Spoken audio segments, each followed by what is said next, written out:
যুক্তরাষ্ট্রে এবার আনুষ্ঠানিকভাবে নিষিদ্ধ হয়ে গেছে জনপ্রিয় অ্যাপ টিকটক। প্রথমে দেশটির আইন প্রণেতারা এটি নিষিদ্ধ করলেও এই সিদ্ধান্তের বিরুদ্ধে সুপ্রিম কোর্টের দ্বারস্থ হয় অ্যাপটির পরিচালনাকারীরা।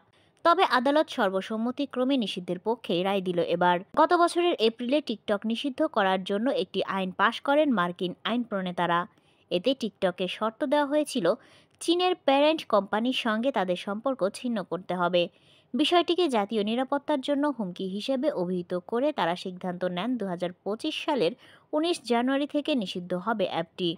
তবে যদি প্যারেন্ট কোম্পানির সঙ্গে সম্পর্ক ছিন্ন করে তাহলে তারা যুক্তরাষ্ট্রে কার্যক্রম চালানোর সুযোগ পাবে। আদালত তার রায়ে বলেছেন, যেহেতু টিকটক যুক্তরাষ্ট্রের জাতীয় নিরাপত্তার জন্য হুমকি, তাই এটি নিষিদ্ধ করার বাক স্বাধীনতা ক্ষুণ্ণ হবে না। বিশেষজ্ঞরা অবশ্য বলছেন, যাদের মোবাইল বা অন্যান্য ডিভাইসে অ্যাপটি ডাউনলোড করা আছে তারা এটি আপাতত ব্যবহার করতে পারবেন। কিন্তু নিষেধাজ্ঞার কারণে নতুন করে কেউ আর অ্যাপটি ডাউনলোড এবং আপডেট করতে পারবেন না। এতে ধীরে ধীরে এটি অকার্যকর হয়ে পড়বে। এদিকে প্রেসিডেন্ট জো বাইডেনের প্রশাসন জানিয়েছে নিষেধাজ্ঞাটি কার্যকর করবে না তারা। এর বদলে বিষয়টি ট্রাম্প প্রশাসনের ওপর ছেড়ে দেওয়া হবে।